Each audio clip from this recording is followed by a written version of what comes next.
नमस्कार जय जगन्नाथ सांग मैंने मु रूपाली आपण को मो यूट्यूब चैनल को स्वागत जनाऊँगी। आशा करुच्ची प्रभु जगन्नाथ कृपार आपण एवं आपण परिवार लोक समस्ते भलरे खुशी रे एवं सुस्थ रे थिबे। आज आम बाहरी छु नेशनल आई डोनेशन रैली रे। हेले ये कौन वर्षा हेउची वर्षा को देखी आम हॉस्टेल रे किछि समय रही गलु।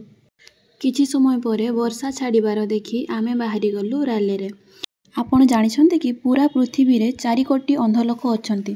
ताठारु बेसी आश्चर्यर कथा जे आम भारत एते डेवलप कला सत्ते भी आम भारत रे टोटाल 1 कोटी 6 लाख लोक अंध अछंती। भितरु 3 लाख यंग लोक अछंती जेउ माने कि हमर टिके अवेयरनेस द्वारा लोक माननकु चक्षुदान पई मोटिवेट करी आमे तांकु ए दुनिया देखै परिबा। चक्षुदान हेउची एक महत्वपूर्ण काम जेपरिकी जड़े साधारण मनीष रक्तदान करे ठीक सेमिति चक्षुदान मध्य हुए।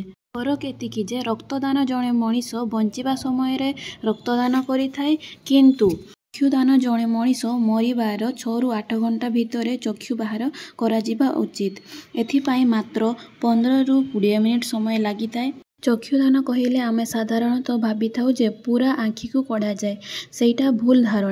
चक्षुदान क्षेत्र रे सबु किछि हुए नाही। आँखीर उपर स्तर को सेमाने काढ़ी नियंती जहाकू स्वच्छ पटल कुहा जाए। एहा द्वारा मृत व्यक्तिर मुख विकृत हुए नाही, रक्त किंबा सिलाई किछि पड़े नाही। तेबे भाबंतु जणे मनीष मरला परे आमे ताकू पोड़ी दउचे बा पति दउचे, एहा द्वारा तार आँखी नष्ट हेउचे। जदि आमे से आँखी को दान करी जणे अंध ए दुनिया को देखि पारिबो तेबे भाबंतु एहा केते पुण्यर काम। अधिक जानिबा पई एई नंबरटी को संपर्क करंतु।